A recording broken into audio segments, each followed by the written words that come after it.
Pancasila menurut Notonegoro. Yang kedua adalah nilai ideal atau nilai dasar Pancasila. Dan yang ketiga yang akan kita bahas adalah mengenai pokok pikiran.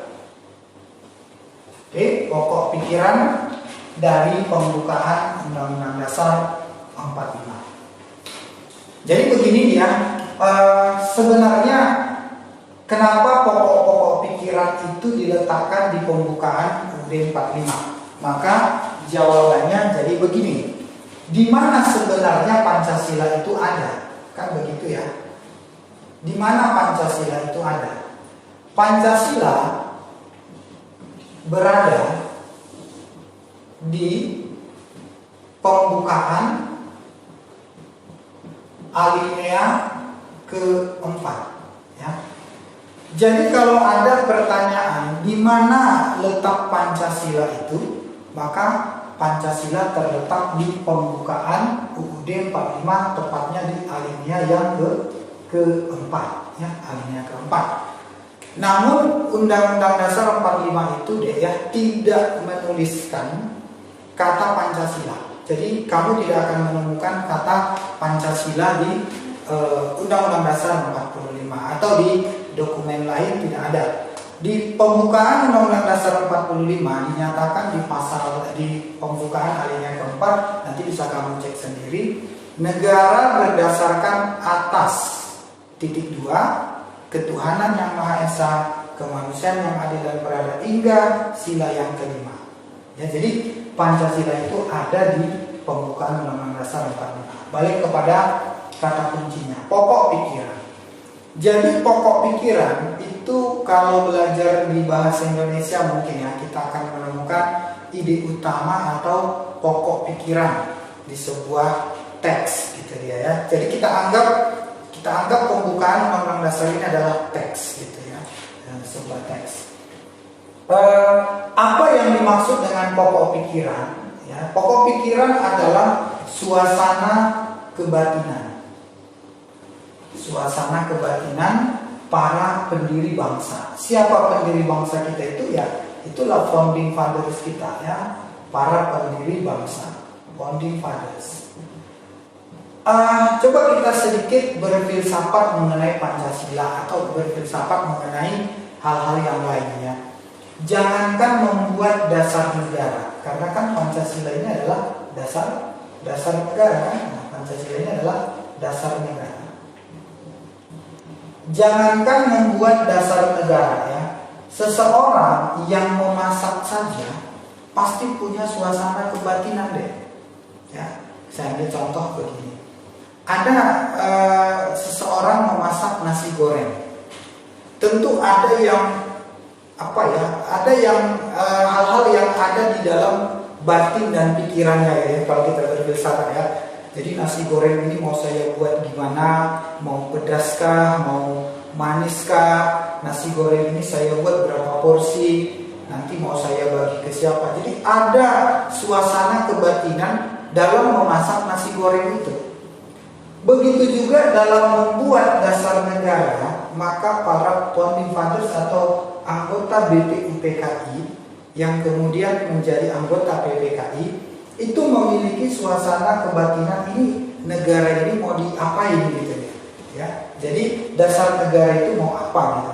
Maka disimpulkanlah bahwa pokok pikiran itu adalah suasana kebatinan para pendiri bangsa yang merupakan Pancasila itu sendiri. Yang pertama, jadi pokok pikiran itu ada 4. Pokok pikiran ada 4 ya. Oke, itu udah tetap ya. Pokok pikiran pertama itu bicara tentang sila ketiga. Ya, semua sudah tahu sila ketiga adalah persatuan Indonesia. Iya. Jadi kata kuncinya persatuan. Pokok pikiran kedua ya, ini adalah sila kelima, keadilan.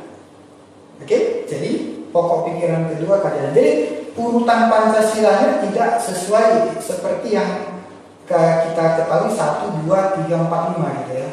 Pokok pikiran ketiga itu adalah sila keempat, kerakyatan. Pokok pikiran keempat itu sila 1 dan 2, Jadi kalau seandainya nanti ditanya apa itu pokok pikiran kedua, berarti sila kelima. Apa pokok pikiran pertama? Berarti persatuan. Saya buat begini modelnya, model angka, supaya tidak lagi menghafal kalimatnya. Ya, jadi model angka saja. 3, 5, 4, 1, 2. Kita lihat contoh soal. Perhatikan contoh soal nomor 14.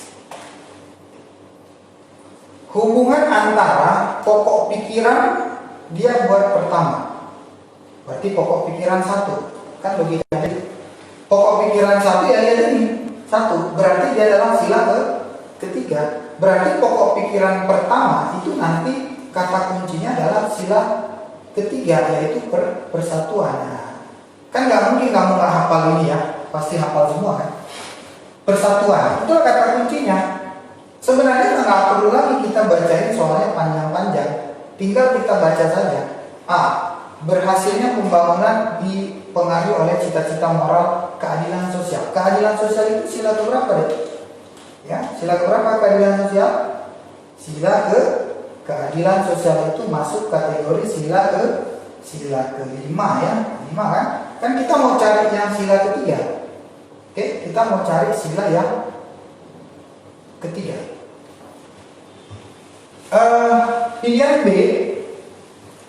Pilihan B, berhasilnya pembangunan nasional dipengaruhi oleh kemanusiaan yang adil dan beradab.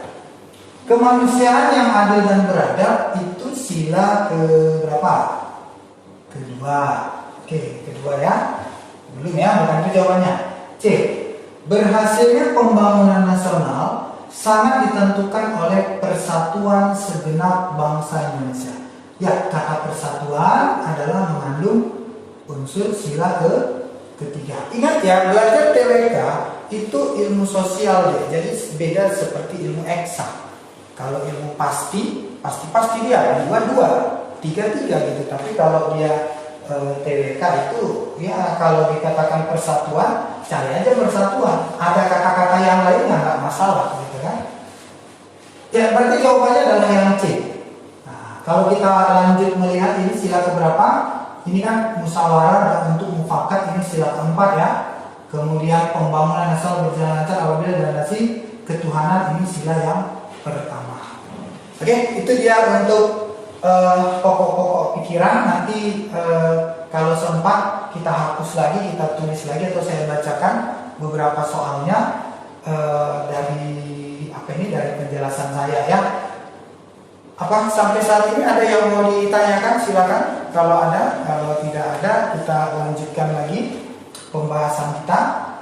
Berarti tadi kita sudah membahas yang pertama nilai Pancasila ya, yang kedua nilai idealnya, yang ketiga adalah pokok pikiran, baru yang keempat kita akan melihat